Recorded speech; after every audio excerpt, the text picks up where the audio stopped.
2 Corinthians chapter 9. Now it is not necessary for me to write you about the ministry to the saints, for I know your eagerness, which is the subject of my boasting about you to the people of Macedonia, saying that Achaia has been ready since last year, and your zeal has stirred up most of them.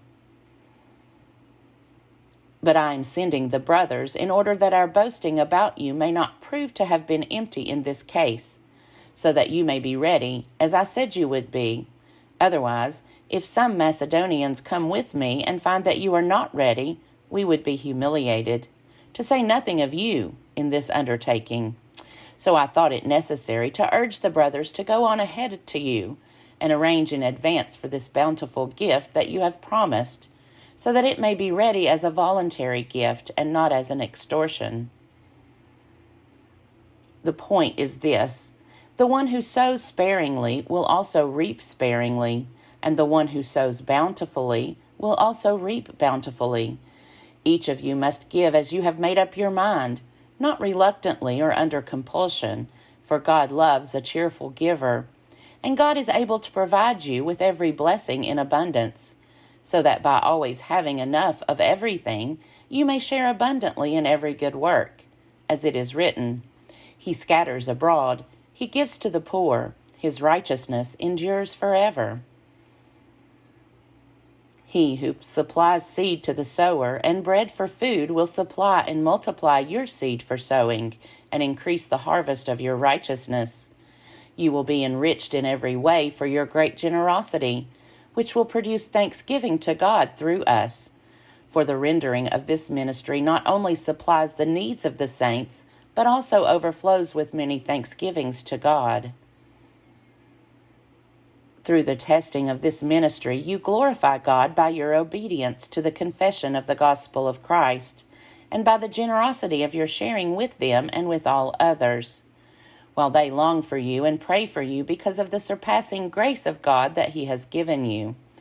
Thanks be to God for His indescribable gift. 2 Corinthians chapter 10. I myself, Paul, appeal to you by the meekness and gentleness of Christ. I who am humble when face to face with you, but bold toward you when I am away. I ask that when I am present, I need not show boldness by daring to oppose those who think we are acting according to human standards. Indeed, we live as human beings, but we do not wage war according to human standards.